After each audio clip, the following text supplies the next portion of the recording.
Is Harbor Freight trying to scam you with their new jack stands? Well, according to this video, they are. But you know what? Here's the deal. And I'm going to put a link to this video down below. You can go check it out, watch it, all you want. But the gist of it is that they found out that there are at least two variations of the jack stands. And one is, according to them, junk, and the other one is the right one to get. And again, I'm going to let you decide on this, and you put your comments down below. You can vote for it one way or the other. Here's the deal. The one jack stand goes up a 1/4 inch higher than the other jack stand. And allegedly one is more robust than the other one. But then I looked at the two of them, and like the key lock on one is bigger and stronger than the key lock on the other one. And then this one, you can make the decision for yourself. And I reached out to Harbor Freight and I said, okay, what's the deal here? What's going on? And my guess was that what Harbor Freight's been doing for years is that, they have multiple manufacturers, and it's just different manufacturers building it to spec. And sometimes a manufacturer may have machines that build something a little bit bigger, and it's not cost effective for them to retool to make it a little bit smaller. So as long as they meet that spec, they're just going to keep doing it with the tool and die stuff that they have. And that seems to be the case here. That's what my contact over at Harbor Freight said. They said, don't worry, they've all been tested, and they meet, it was ASME or ASM, I don't know. They meet all the standards, and they're all certified to the rating that's on the box, okay? And they all have the same thing. 3 tons or 3 tons, 6 tons or 6 tons, either way. But I thought I'd put this to the test. So I thought I have a pretty good test.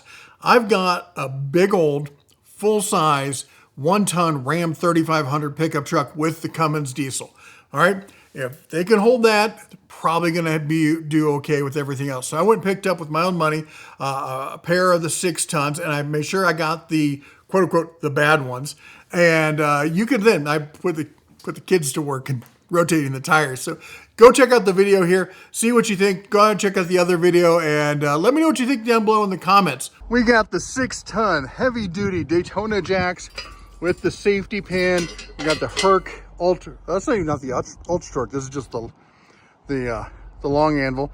And the reason we're doing this, we got a flat that won't inflate. We got to take this down to the shop, get it replaced. I got actually a second tire over there we're going to get replaced. So let's put this sucker up. By the way, Ram 3500 with the Cummins.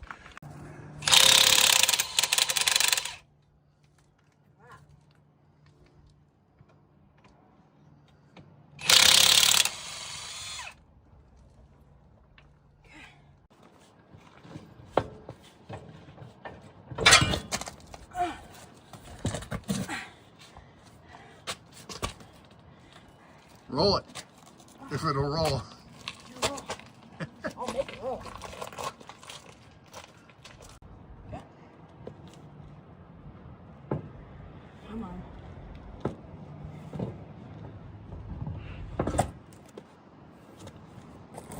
Okay, where does this go? Same place.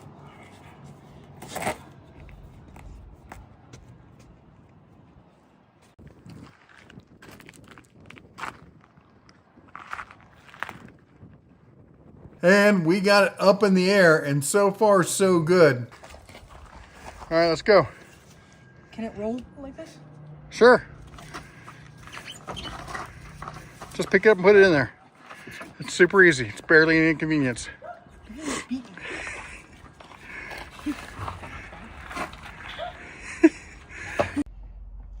All right, and this is 24 hours on the jack.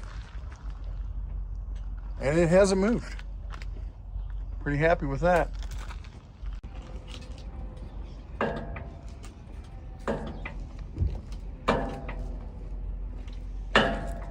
Go stand around on the left and tell her when she clears the jack stands. Got it.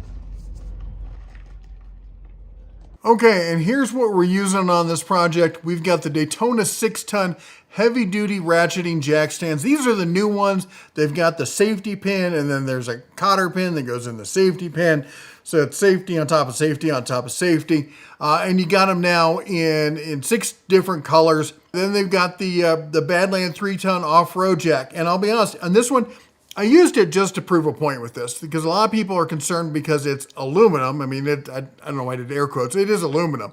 But, they just make the aluminum thicker, and at that certain point, it's the same as like the steel you see in the Daytona jacks. It can handle, I mean, it lifted the front end of a Cummins off the ground, no problem. So I think it'll handle your other off-road needs fairly easily. $320, that's the list price. Remember, no one shops at Harbor Freight unless you get a coupon. When this thing goes on sale, there's been some pretty good sales, so I would wait around for it. But when it does, brother, you better move quick because these things go fast, and you can see why, all right? And then, of course, we had the Hercules. Now, this was the extended anvil. Did I need that for this one? No, clearly not. It was just the first one I happened to grab. We had the, I think it was the 5 amp hour battery. And it can handle lug nuts just fine, but this is a high torque tool. Probably more than overkill for what we needed here, but it's what we had at hand. And then, of course, I was using the Quinn 1/2-inch impact set there to do the work with on it. Well, there you go. I thought it held up fine. I didn't see any problems with it. Here's what I will say. I do wish they'd do it the way they used to do in the past, where they had different SKUs for different companies or different manufacturers, so you could differentiate. If I want to make sure I get this one or that one, because it's nice to know if you're buying like 4 jack stands. I guess, 1/4 inch is not that big a deal, but you probably want them to be about the same size. Make sure they're identical. There's no mismatching, that kind of stuff. So just be aware of that. It's really easy to tell on the box. Just look for the max height, and one's a 1/4 inch less than the other one. Just make sure you get all the same one. I don't really think it matters which one you get. I didn't see any difference in build quality. Mine are nice, flat, and level. Didn't have any issues with wobbliness or anything else like that. But you know what? It's your money. You do you. Let me know what you think down below in the comments. If you like what we do here, don't forget to chomp the old like button, smash that subscribe, ring the bell on your way out. You all take care. God bless. And as always, shine on.